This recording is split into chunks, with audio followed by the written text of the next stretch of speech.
विकसित भारत कार्यक्रम के नाम से अरबों रुपए केंद्र की सरकार खर्च कर रही है। पूरे देश के अंदर हजारों की तादाद में लाखों रुपए की जो है गाड़ियां लगाकर उसके ऊपर लाखों के एलईडी लगाकर गांव-गांव जाने का कार्यक्रम बनाया। परंतु मेरा ये पूछना है कि 10 साल में अगर विकास किया होता केंद्र की सरकार ने, तो ये इस किस्म के करोड़ों रुपए अरबों रुपए खर्च करके यात्राएं करने की जरूरत नहीं पड़ती, क्योंकि इसमें दिखाने के लिए कुछ नहीं है। क्या पिछले 10 सालों के अंदर दिल्ली के सरकार ने जो बड़े बड़े वादे किए थे, 2 करोड़ नौकरियां देने का वादा किया था, क्या 10 सालों में 20 करोड़ लोगों को नौकरी मिल गई? 20 करोड़ नौकरियां छोड़ लीजिए, जो नौकरियां केंद्र सरकार के पास थी, जिसमें हमारा रेलवे में लाखों लोगों को हर साल नौकरियां मिलती थी, BSNL में नौकरियां मिलती थी, आपके जो है अन्य जितने भी सरकारी उपकरण है उसमें नौकरियां मिलती थी। पिछली हमारी मोदी सरकार ने एक एक करके सारे के सारे जो है उपकरण भेज दिया है। आज रेलवे अदानी का बन गया है, आज हमारे जो एयर इंडिया है वो टाटा का बन गया है, आज हमारे बंदरगाहें और जो हवाई अड्डे हैं सारे के सारे अडानी का बन गया है।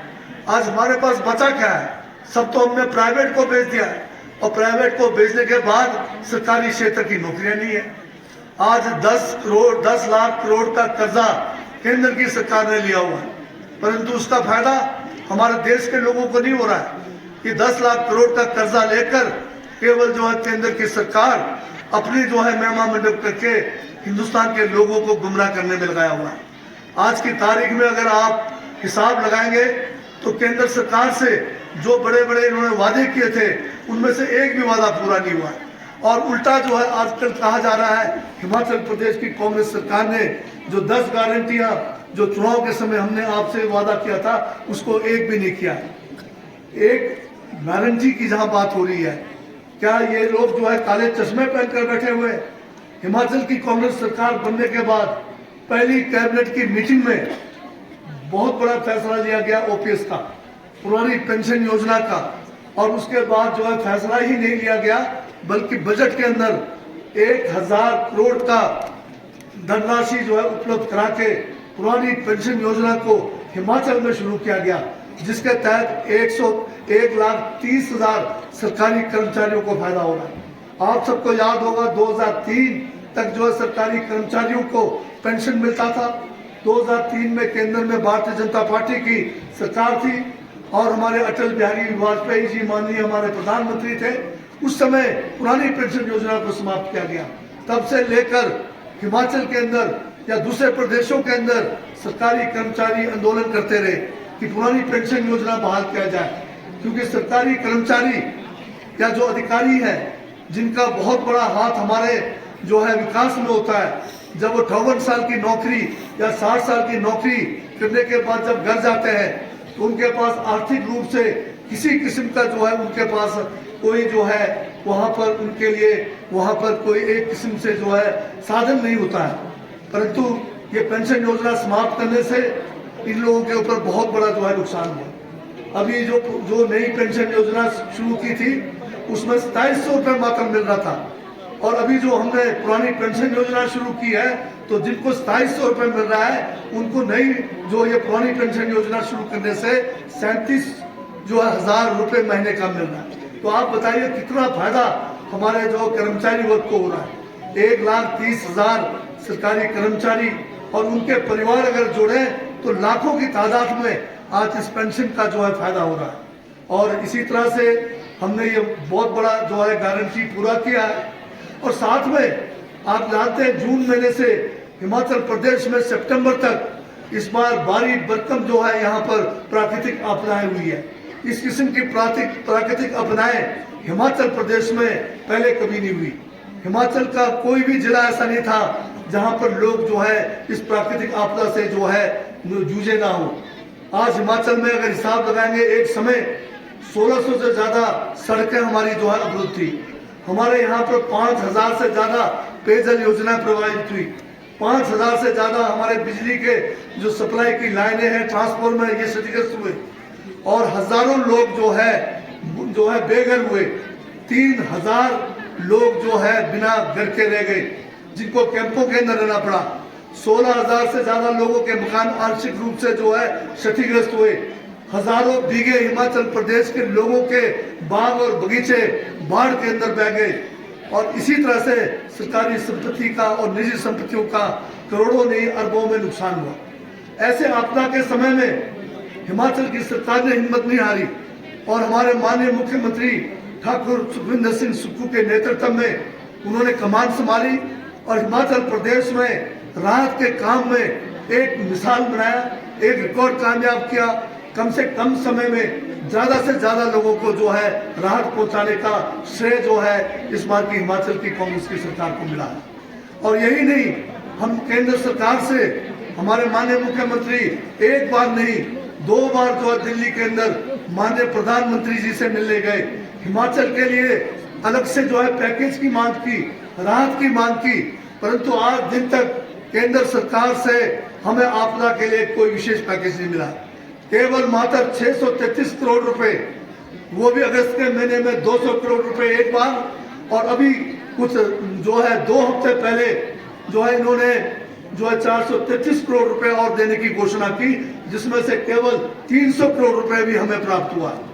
ये तो जो है एनडीआरएफ का पैसा है, राष्ट्रीय आपदा का पैसा है, ये तो हमें मिलना ही मिलना था। हमारा नुकसान जो है 12,000 करोड़ का था और उसमें कम से कम भी होता तो 2,000 करोड़ तो हमें मिलना चाहिए था। हमें केवल मात्र 633 करोड़ रुपए देकर इन्होंने अपना पल्ला झाड़ दिया। हिमाचल के साथ केंद्र की सरकार जो है हमारे साथ अन्याय कर रही है। केंद्र की सरकार जो पैसा जो है विकसित भारत में अरबों रुपए खर्च कर रहा है, उसमें से ही थोड़ा हमें दे देते, उतनी गाड़ियां ही हमें दे देते तो हम आपदा में जो है यहाँ पर बेहतरीन काम कर लेते। अब केंद्र सरकार की तरफ से जो पैकेज नहीं मिलने के बाद क्या हम चुपचाप बैठे रहे? हमने अपने संसाधनों को ठीक तरीके से जो है दोबारा उसको सोचा। कई जगह पे हमें कटौती करनी पड़ी और 4500 करोड़ का हिमाचल की कांग्रेस की सरकार ने विशेष राहत पैकेज यहाँ पर दिया है। और यह पहली बार ऐतिहासिक फैसला हुआ हिमाचल के अंदर कि जो केंद्र की सरकार का राष्ट्रीय आपदा प्रबंधन में किसी का मकान अगर पूरी तरह से क्षतिग्रस्त हो जाए तो केवल 1,30,000 रुपए देने का प्रावधान है, परंतु हिमाचल में पहली बार इस राशि को बढ़ाकर 7 लाख रुपए किया है और बढ़ाकर हमने इसको देना भी शुरू किया है। और सभी जिलों के अंदर पहली किस्त 3-3 लाख रुपए 3,000 लोगों के खातों में पहुंच गया है और बाकी का किस्त अभी हमने जारी करना है। और इसी तरह से जिनके आंशिक मकान नुकसान हुआ है, आंशिक नुकसान में केवल मात्र जो है 6,000 से 10,000 रुपए दिया जाता था, इस राशि को बढ़ाकर 1 लाख रुपए किया गया है और ये भी जारी कर दिया गया।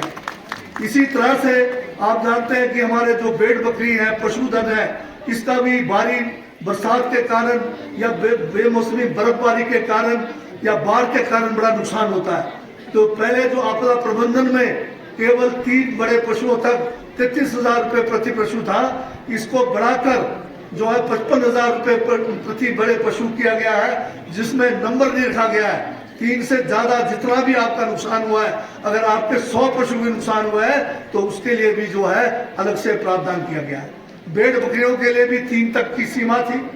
आपको केवल जो है भेड़ बकरी का 4,000 रुपए प्रति भेड़ बकरी मिलता था।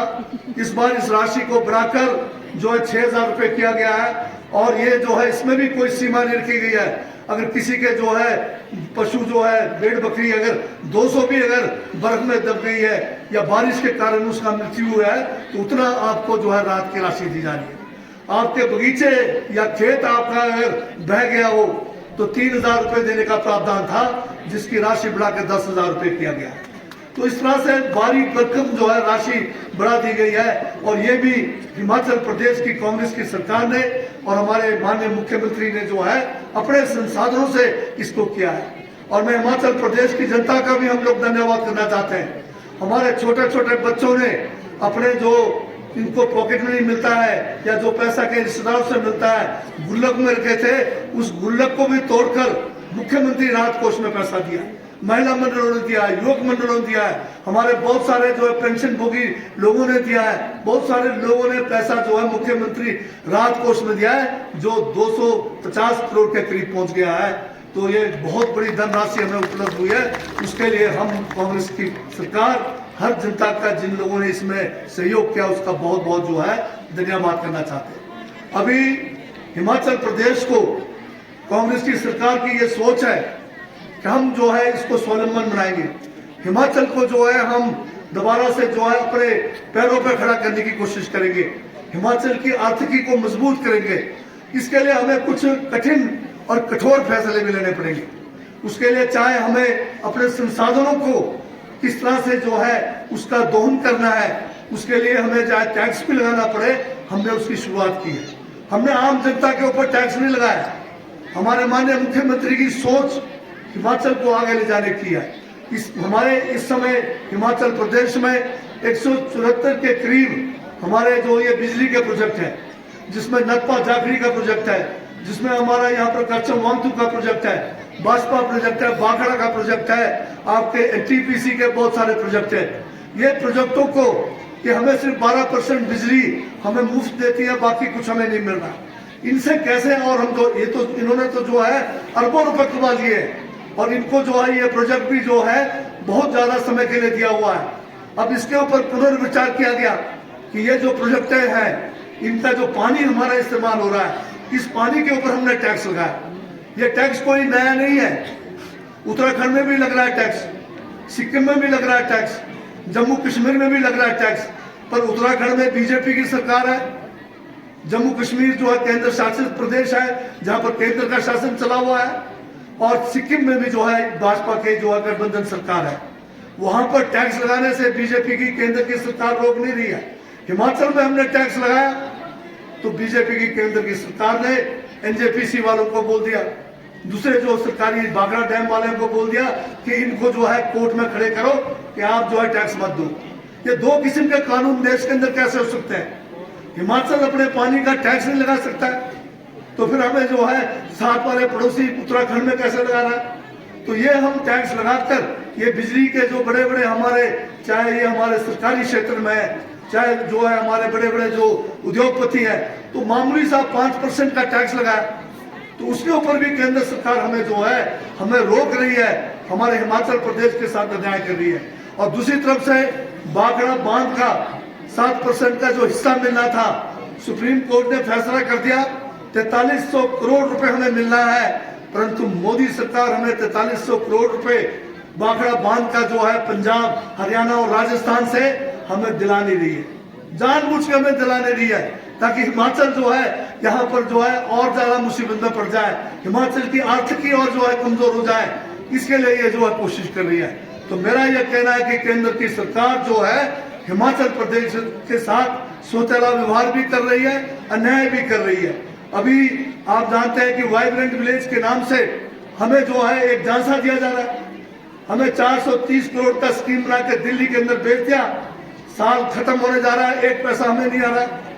अभी जो है हमारा बॉर्डर एरिया डेवलपमेंट प्रोग्राम था जो कांग्रेस के समय से बड़े लंबे समय से चला था, जिसमें किन्नौर का जो है कल्पा ब्लॉक और पू ब्लॉक के लिए अतिरिक्त पैसा आता था।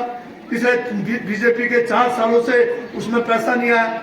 हम देख रहे थे कि वो नाम बदल देंगे, उन्होंने नाम बदल दिया, बीएडीपी का नाम बना दिया वाइब्रेंट विलेज। और क्या का वाइब्रेंट विलेज यार बताइए, अभी सर्दियां आ गई, अभी तक पैसा नहीं आया, और थोड़ा बहुत अगर पैसा आएगा चुनाव से पहले शायद करेंगे कुछ न कुछ, पर उसका जो है फायदा हमें एकदम से तुरंत नहीं होगा। तो इस बारे में हमें जो है जानने की जरूरत है। अभी नौतोड़ का मामला यहाँ पर उठा, हमने नौतोड़ के मामले में हिंदुस्तान में पहली बार फॉरेस्ट कंजर्वेशन एक्ट 1980 को अगर निलंबित किया है तो हिमाचल की कांग्रेस की सरकार ने 2014 के अंदर किया था, जब राजा साहब हमारे यहाँ पर हिमाचल में मुख्यमंत्री थे, और उसमें फॉरेस्ट कंजर्वेशन एक्ट को हटाकर नौतोड़ के लिए एक जो अड़चन था उसको समाप्त करके हमने नौतोड़ देना शुरू किया। 2014 से 16 से 18 तक इस कानून को आगे बढ़ाया, 500 से ज्यादा लोगों को पट्टे मिले, 7,500 केस हमारे जो ज्वाइंट इंस्पेक्शन करके फॉरेस्ट डिपार्टमेंट ने जिसको नोडल जो है एजेंसी बनाया था, सक्षम अधिकारियों को स्वीकृति के लिए दिया, नौतोड़ मिलने शुरू हुए। परंतु बीजेपी का शासन आया 2017 के दिसंबर में, उसके बाद जो 18 तक ये जो कानून था, चाहते तो सारे के सारे केस स्वीकृत करते, परंतु बीजेपी की संकीर्ण सोच के कारण ये चाहते हैं कि गरीब गरीब रहे, अगर लोगों को जमीन मिल जाए तो सोचते हैं कि सब बराबर हो जाएंगे, सब जो है समृद्ध हो जाएंगे। तो बीजेपी ने जो है 18 के साल में केवल एक व्यक्ति विशेष को नो तोड़ दिया। हम किन्नौर कांग्रेस के लोगों ने जो है पूरे 3 महीना, जो तीनों ब्लॉक में 1 महीना लगातार आंदोलन किया।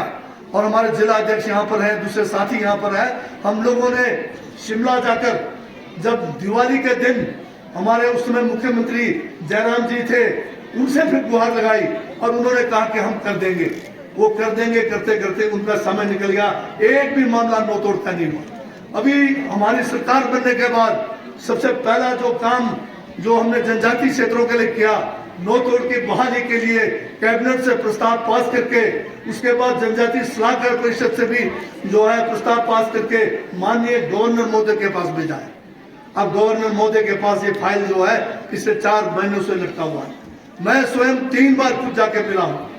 एक बार जो है और हमारे यहाँ पर जनजातीय क्षेत्रों के प्रधान हमारे स्पीति और किन्नौर को भी मिले, परंतु अभी तक जो है वो फाइल वापस नहीं आई। मैं आपको विश्वास दिलाता हूँ, कांग्रेस की सरकार चाहती है हर जिसके पास 20 बीघे से कम जमीन है उसको 20 बीघे तक जमीन हम नो तोड़ में देंगे। साथ में फॉरेस्ट राइट्स एक्ट है, जो वन अधिकार अधिनियम है 2006, वो भी यूपीए की कांग्रेस की सरकार के समय बना, जिसमें जनजातीय क्षेत्रों के साथ या दूसरे जो परंपरागत जो हमारे लोग हैं उनको इसमें भी फॉरेस्ट राइट्स में जमीन देने का प्रावधान है। किन्नौर जिले में 10 लाख रुपए हमने जिला प्रशासन को जो है ये फॉरेस्ट राइट्स के ट्रेनिंग के लिए, जिसमें हमारे अधिकारियों की ट्रेनिंग के लिए या हमारे दूसरे जो हमारे पंचायती राज संस्थाओं के लोग हैं उनको ट्रेन करके कैसे इसमें मुफाद उठाया जाए, उसके लिए आपको जो है पैसा जारी किया है। प्रशासन ने 1-2 कैंप लगाए हैं, परंतु इस कैंप को ज्यादा लगाने की जरूरत है। इसको जो है तहसील लेवल तक ले जाने की जरूरत है, ताकि ज्यादा से ज्यादा लोगों को जानकारी हो सके कि कैसे फॉरेस्ट राइट्स एक्ट के तहत हम व्यक्तिगत मामले में अपना फायदा उठा सकते हैं, कैसे हम कम्युनिटी राइट्स में फायदा उठा सकते हैं, ये हमें करना है। मुझे ये कहते हुए प्रसन्नता है कि जो हमने FRA के तहत, जिसमें जो है अन्य जो गतिविधियों के लिए 13 आइटम है, जिसमें सड़क संपर्क है, जिसमें हमारे बहुत सारे और विकास के काम है, हमने सबसे पहले किन्नौर से शुरू किया। और किन्नौर में जब हमने शुरुआत की FRA के तहत, आज हिमाचल प्रदेश में 4000 से ज्यादा केस FRA के स्वीकृति के लिए जो है चले हुए हैं और इतने सारे स्वीकृत भी हुए हैं। तो इसका फायदा भी हमें उठाना है और शीघ्र जो है हम FRA का फायदा भी पूरे जनजातीय इलाकों में हम कराने जाएंगे, ताकि लोगों को इसका भरपूर फायदा हो। जहाँ तक प्रोजेक्टों की बात है, यहीं पर जो है मुझे बहुत सालों के बाद दोबारा से प्रोजेक्टों के बारे में बात करने का मौका मिला है। जब ये JP का कच्चा मांगतू बनना था, यहाँ संघर्ष समितियां थी और मुझे भी 2 बार देवता साहब ने यहाँ पर बुलाया। मैंने पूरी उस समय भी बात रखी।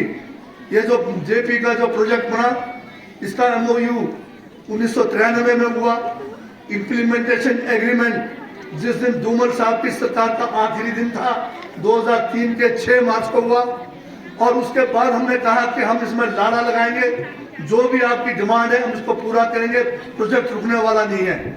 मेरी बात आप लोगों ने उस समय नहीं सुनी, परंतु मुझे इस बात का फख्र है और मैं स्वर्गीय राजा वीरभद्र सिंह जी का बड़ा आभारी हूँ कि मैंने जो लाड़ा की एक बात आपसे कही थी, हमने 2007 में इम्प्लीमेंटेशन एग्रीमेंट दोबारा से एक सप्लीमेंट्री एग्रीमेंट करा के लाड़ा लगवाया। 1 करोड़ 103 करोड़ का लाड़ा लगाया। उससे इस इलाके में बहुत सारे पंचायतों को, 17 पंचायतों को बहुत फायदा हुआ। परंतु बीजेपी का शासन आया, 103 करोड़ को घटा के 86 करोड़ कर दिया। और उस 86 करोड़ में से भी 53 करोड़ का जो JP कंपनी ने अपनी मर्जी से जो काम किए, उसमें जो है उसको उसमें जो है काट दिया।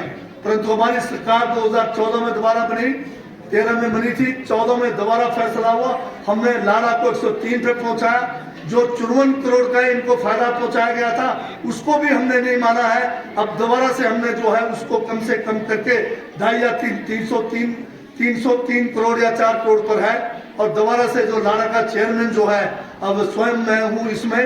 और मैं आपको विश्वास दिलाता हूँ कि प्रोजेक्टों के साथ जो भी हमारे एग्रीमेंट हुए हैं या जो भी हमने जो लाड़ा के हमारे पॉलिसीज हैं, चाहे EMP का पॉलिसी है, उसको हम सख्ती से लागू करेंगे और लोगों के फायदे के लिए करेंगे।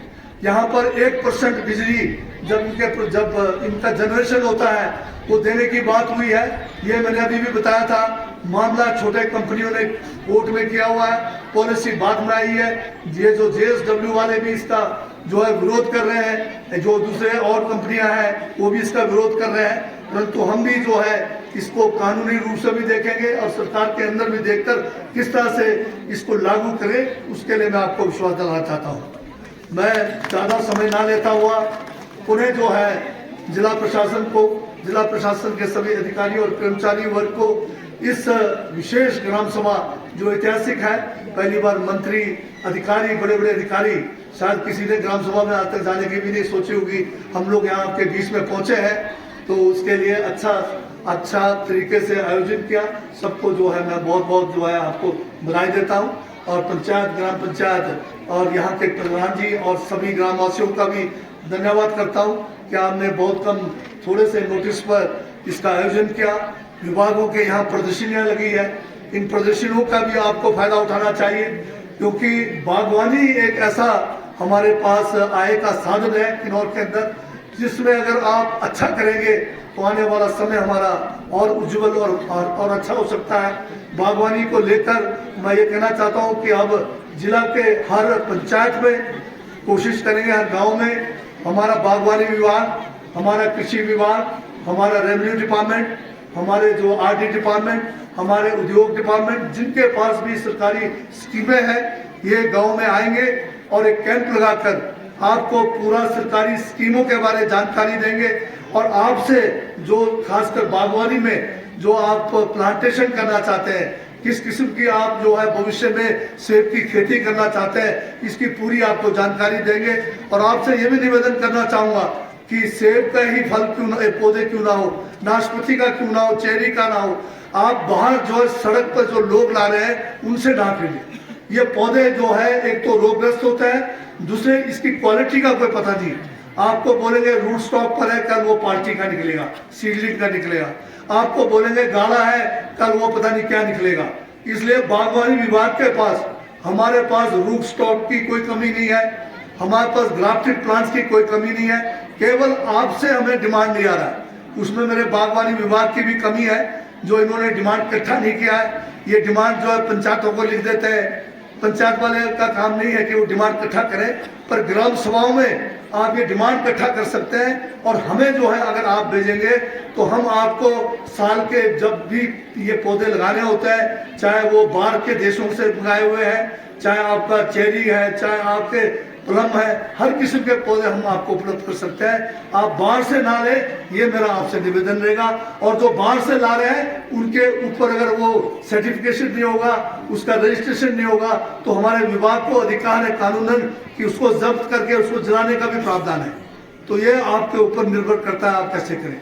बागवानी में इस बार एक विशेष काम हुआ है कि हमने वजन के हिसाब से सेब और दूसरे फलों को हिमाचल में बेचने का नियम बनाया। उस नियम को हमने सख्ती से लागू भी कराया, जिसमें हमारे राजस्व विभाग के अधिकारियों ने भी एक अहम भूमिका निभाई है।